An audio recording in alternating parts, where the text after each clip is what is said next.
আসসালামু আলাইকুম। সংবাদে আপনাদের সবাইকে স্বাগত জানাচ্ছি। আমি ফিরোজ তোহা। শুরুতেই সংবাদ শিরোনাম। বাংলাদেশের সর্বশেষ গুরুত্বপূর্ণ আপডেট সংবাদে আপনাকে স্বাগত। শুরুতেই সংবাদ শিরোনাম, পরে বিস্তারিত। প্রথমেই জানাবো, হৃদরোগে আক্রান্ত জামাতের আমিরকে বাইপাস সার্জারির পরামর্শ। বাংলাদেশ জামাত ইসলামের আমির ডক্টর শফিকুর রহমান সম্প্রতি সমাবেশে অসুস্থ হয়ে হাসপাতালে চিকিৎসা গ্রহণ করেন। পরে তার ফলো আপ চিকিৎসার অংশ হিসেবে রাজধানীর একটি বেসরকারি হাসপাতালে এনজিওগ্রাম করা হয়। চিকিৎসকরা তার হার্টে 3টি প্রধান রক্তনালীতে ব্লক ধরা পড়ার কথা জানিয়েছেন। বিশেষজ্ঞদের মতে তার এই অবস্থায় বাইপাস সার্জারি করানোই সবথেকে যুক্তিযুক্ত সিদ্ধান্ত। তবে বিকল্প চিকিৎসা হিসেবে রিং পরানোর স্ট্রেটিং ব্যবস্থার কথাও বিবেচনা করা হচ্ছে। ফিলিস্তিনকে রাষ্ট্র হিসেবে স্বীকৃতির আহ্বানে 15 দেশের যৌথ বিবৃতি। ফিলিস্তিনকে রাষ্ট্র হিসেবে স্বীকৃতির আহ্বানে যৌথ বিবৃতি দিয়েছে বিশ্বের 15 দেশ। তারা হামাসের হাতে থাকা সব জিম্মির মুক্তি ও গাজায় অবিলম্বে যুদ্ধবিরতিরও আহ্বান জানিয়েছে।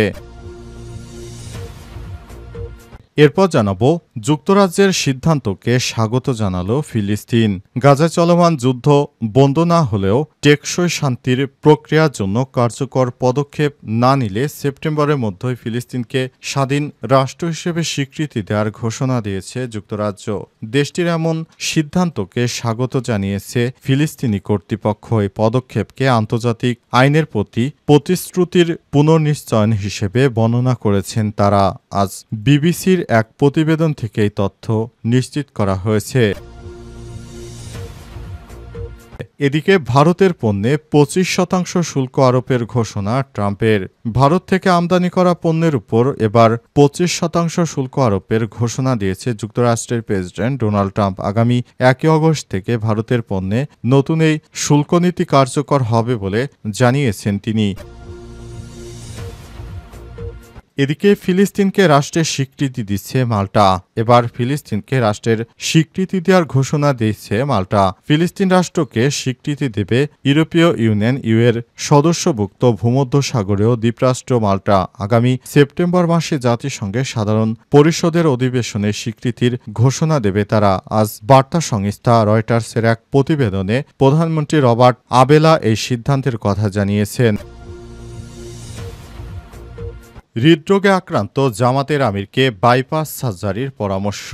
বাংলাদেশ জামাত ইসলামের আমির ডক্টর শফিকুর রহমান সম্প্রতি সমাবেশে অসুস্থ হয়ে হাসপাতালে চিকিৎসা গ্রহণ করেন। পরে তার ফলো আপ চিকিৎসার অংশ হিসেবে রাজধানীর একটি বেসরকারি হাসপাতালে এনজিওগ্রাম করা হয়। চিকিৎসকরা তার হার্টে 3টি প্রধান রক্তনালীতে ব্লক ধরা পড়ার কথা জানিয়েছেন। বিশেষজ্ঞদের মতে তার এই অবস্থায় বাইপাস সার্জারি করানোই সবথেকে যুক্তিযুক্ত সিদ্ধান্ত। তবে বিকল্প চিকিৎসা হিসেবে রিং পরানোর স্ট্রেটিং ব্যবস্থার কথাও বিবেচনা করা হচ্ছে।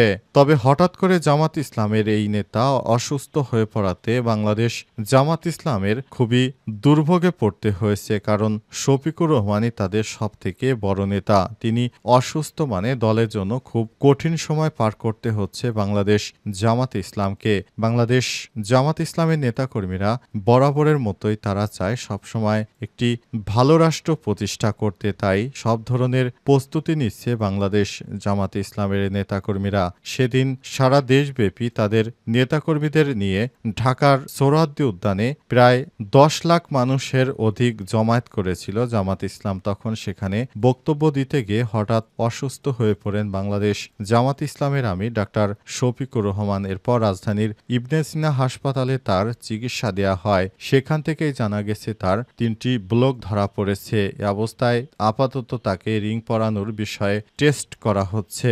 অন্তর্বর্তীকালীন সরকারের প্রধান উপদেষ্টা প্রফেসর ডক্টর মোহাম্মদ ইউনূস ক্ষমতা আসার পর জামাত ইসলাম সারা দেশব্যাপী তাদের রাজনৈতিক আদর্শে বেশ সাড়া ফেলতে পেরেছে।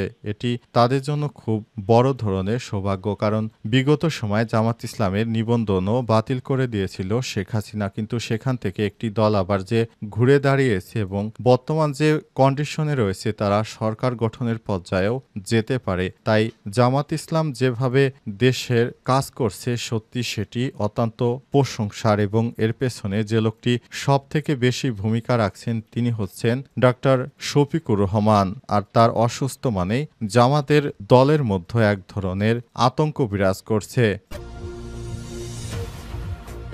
ফিলিস্তিনকে রাষ্ট্র হিসেবে স্বীকৃতির আহ্বানে ১৫ দেশের যৌথ বিবৃতি। ফিলিস্তিনকে রাষ্ট্র হিসেবে স্বীকৃতি দেওয়ার আহ্বান জানিয়ে যৌথ বিবৃতি দিয়েছে বিশ্বের ১৫টি দেশ। তারা হামাসের হাতে থাকা সব জিম্মি মুক্তি ও গাজায় অবিলম্বে যুদ্ধবিরতির আহ্বান জানিয়েছে। আজ ফ্রান্সের পররাষ্ট্র মন্ত্রণালয়ের এক বিবৃতিতে জানায়, এই যৌথ বিবৃতিতে স্বাক্ষর করেছে Andorra, Australia, Canada, Finland, France, Iceland, Ireland, Luxembourg, Malta, New Zealand, Norway, Portugal, San Marino, Slovenia, স্পেনের পররাষ্ট্রমন্ত্রীরা। বিবৃতিতে তারা বলেছে, ইসরায়েল ও ফিলিস্তিন দুটি গণতান্ত্রিক রাষ্ট্র যেন আন্তর্জাতিকভাবে স্বীকৃতি ও নিরাপদ সীমানার মধ্যে শান্তিপূর্ণভাবে সহাবস্থান করতে পারে তা নিশ্চিত করতে হবে। এই লক্ষ্যে জাতিসংঘের প্রস্তাব ও আন্তর্জাতিক আইনের প্রতি শ্রদ্ধা জানানো হবে, যারা গাজা ও পশ্চিম তীরকে একটি একক প্রশাসনিক কাঠামোর অধীনে প্যালেস্টাইন অথরিটির নিয়ন্ত্রণে আনার গুরুত্ব আরোপ করে তুলে ধরেছেন। বিবৃতিতে গাজায় ভয়াবহ মানবিক পরিস্থিতি ও বেসামরিক হতাহতের ঘটনায় গভীর উদ্বেগ প্রকাশ করা হয় এবং জরুরি সহায়তা পৌঁছাতে জাতিসংঘ এর বিভিন্ন সংস্থাকে ভূমিকা অত্যন্ত গুরুত্বপূর্ণ বলে উল্লেখ করা হয়েছে। যৌথ বিবৃতিতে বলা হয়েছে, আমরা ইতিমধ্যেই ফিলিস্তিন রাষ্ট্রকে স্বীকৃতি দিয়েছি কিংবা স্বীকৃতি দেওয়ার ইচ্ছা প্রকাশ করেছে, অথবা ইতিবাচকভাবে বিবেচনা করছি যে দ্বিরাষ্ট্র সমাধানের পথই সবথেকে গুরুত্বপূর্ণ পদক্ষেপ, সেই পথেই হাঁটতে হবে। যুক্তরাজ্যের সিদ্ধান্তকে স্বাগত জানালো ফিলিস্তিন। আর মাত্র ৭ দিন পরই যুক্তরাজ্য এবার ফিলিস্তিনকে স্বীকৃতি দিতে চলেছে বলে ঘোষণা দিয়েছেন যুক্তরাজ্যের প্রেসিডেন্ট কিয়ার স্টারমার। তিনি জানিয়েছেন, আমরা নিরীহ ফিলিস্তিনিদের পক্ষে দাঁড়িয়েছি এবং একটি স্বাধীন রাষ্ট্র গঠনের পক্ষে দাঁড়িয়েছি। এ কারণে কিয়ার স্টারমার, যিনি নিরীহ ফিলিস্তিনিদের পাশে দাঁড়িয়ে এবার নতুন করে সব বিষয়টিকে সামনে এনে তিনি নিরীহ ফিলিস্তিনিদের পক্ষে দাঁড়িয়ে একটি স্বাধীন রাষ্ট্র হিসেবে ঘোষণা দিতে চলেছেন। তিনি একমাত্র রাষ্ট্র হিসেবে প্রথম ফিলিস্তিনকে স্বীকৃতি দিতে চলেছে। যারা ব্রিটিশরা হচ্ছে ইহুদিবাদী ইসরায়েলের চরম বন্ধু ছিল, কিন্তু দেখা যাচ্ছে এখন সেই ব্রিটিশরাই মুসলিমদের পাশে দাঁড়াচ্ছে।